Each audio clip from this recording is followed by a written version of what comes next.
Micro-entrepreneur, vous avez entendu que les seuils de TVA allaient passer à 25 000 euros. Autrefois réservés à 37 500 euros sur la partie vente de services, aujourd'hui ils passeraient à 25 000 euros. Oui, je dis passerait parce que certes, c'est passé en 49.3 par François Bayrou au niveau du gouvernement.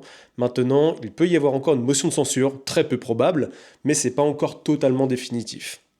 Quoi qu'il en soit, effectivement, les seuils de base de franchise TVA passeraient à 25 000 euros, ce qui va nécessiter un certain nombre de changements. Mais d'abord, je veux dire que tout n'est pas noir dans cette histoire. C'est à la fois une réalité, puisque l'État a besoin d'argent, il collecte de l'argent où il se trouve, et de l'autre côté, c'est un ajustement à faire pour vous qui va être peut-être une opportunité. Donc j'ai envie avec vous de brosser différentes situations.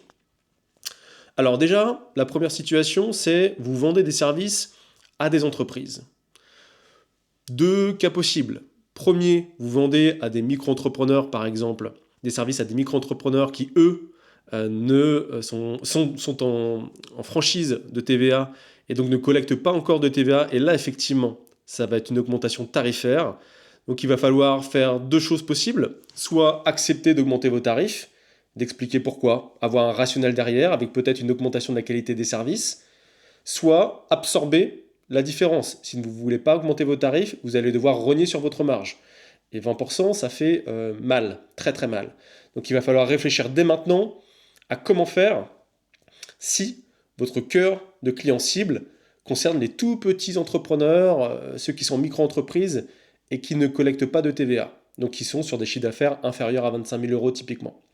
Donc ça, c'est très important. Ça peut être, j'imagine, assez rare, mais n'empêche. Si c'est le cas, réfléchissez-y dès maintenant. Si, en revanche, vous travaillez avec des sociétés, des plus gros entrepreneurs qui dépassent ces seuils allègrement ou qui sont déjà en société, donc qui collectent déjà la TVA, alors c'est pas du tout un problème, ça ne va absolument rien changer.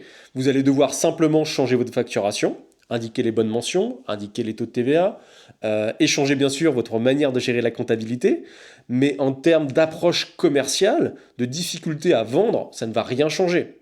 C'est typiquement rien. Même parfois c'est arrangeant pour les sociétés, puisque eux, enfin quand on est en société, on a tout un management de la partie TVA. C'est vraiment un enjeu crucial pour nous. Et donc, en fait, parfois, c'est pas du tout, et même bien au contraire, c'est plutôt intéressant d'avoir des gens qui sont assujettis à la TVA pour faire ce jeu-là. Donc, ça peut être une belle opportunité aussi quand vous vendez des services à des entreprises. Si l'entreprise collecte déjà la TVA. Deuxième cas de figure, vous vendez à des particuliers ou à des associations. Là, ils ne collectent pas la TVA. Donc en fait, là, effectivement, c'est un problème. C'est un problème avec toujours les deux mêmes solutions. Soit vous augmentez vos prix, avec le bon rationnel derrière, augmentation de la qualité de service, services supplémentaires, offres packagées différentes, bref, vous augmentez la qualité de service, ou vous absorbez l'augmentation tarifaire de votre côté.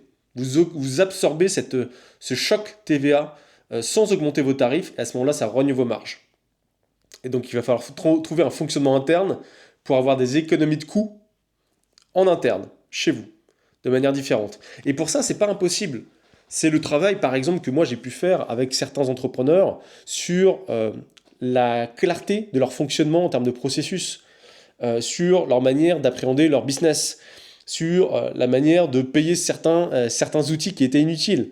Et en fait, aujourd'hui, vous pouvez tout à fait faire un diagnostic de votre fonctionnement interne d'entreprise avec des spécialistes de l'administratif, de la gestion d'entreprise de manière générale, qui vont faire une évaluation de tout ce que vous faites au quotidien, de votre fonctionnement interne au quotidien, et qui vont vous proposer des axes d'efficience pour avoir moins de ressources, mais plus de résultats. En mettant en place des automatisations, en mettant en place les bons logiciels techniques, en mettant en place les bonnes pratiques de l'entreprise, en mettant en place des systèmes de gestion de projet. Tous ces éléments-là qui ne sont pas très compliqués à mettre en place, mais qui peuvent être mis simplement en place à moindre coût et qui peuvent être en plus pilotés par les bonnes personnes en quelques heures par mois. Ce qui vous permettrait de vous délester cette charge mentale tout en ayant une meilleure gestion de votre entreprise et en n'ayant aucun problème à absorber ce changement concernant les seuils de franchise de TVA pour les micro-entreprises. Donc effectivement, ça nécessite quoi? Ça nécessite d'avoir une clarté sur qui est votre client et comment il fonctionne. Ça nécessite de comprendre quel est votre produit aujourd'hui et quelle est la qualité que vous souhaitez apporter à votre client. Ça nécessite d'avoir une vision extrêmement claire sur les processus à mettre en place pour annoncer ces changements à vos clients. Changement sur les conditions générales de vente, changement sur les facturations avec les nouvelles mentions, bien sûr annoncer les éléments à vos clients, et avoir un suivi aussi en quatrième point sur votre comptabilité beaucoup plus précis, en l'occurrence votre pré-comptabilité beaucoup plus précis, votre comptabilité également d'ailleurs, et ça nécessite d'avoir soit vous l'expertise en interne, d'avoir la bonne stack technique, donc les bons logiciels qui vous permettent de faire ce suivi-là de manière extrêmement opérationnelle avec des notifications au bon moment, ou si vous n'avez pas l'expertise interne, faire appel à des experts en pré-comptabilité, salariés, mais j'imagine que ce n'est pas le cas, ou indépendants, qui vont être capables de vous recommander les bonnes approches et les bonnes solutions. Et ça tombe bien, c'est exactement notre métier chez Plateia.fr. On met en relation les dirigeants de TPE, PME avec des experts de la pré-comptabilité indépendants, basés en France, qui vont être en mesure de vous faire gagner jusqu'à 30% de productivité et une conformité opérationnelle de votre entreprise en très peu de temps et à moindre coût, grâce justement à leur efficience opérationnelle et à l'expertise développée au fur et à mesure des années.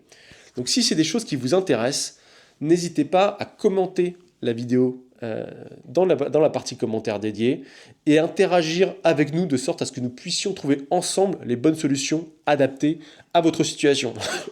Mais le message clair à retenir de cette vidéo, c'est qu'en aucun cas, ce changement sur les seuils de TVA doit être un frein à votre activité. Ça peut être une opportunité s'il est bien envisagé, s'il est bien préparé et si vous êtes capable d'accepter une conduite du changement sur votre propre activité. À ce moment-là, c'est vraiment une opportunité à saisir. Encore faut-il avoir la bonne expertise à côté de soi. Si ça vous intéresse, on se retrouve derrière l'écran. À bientôt.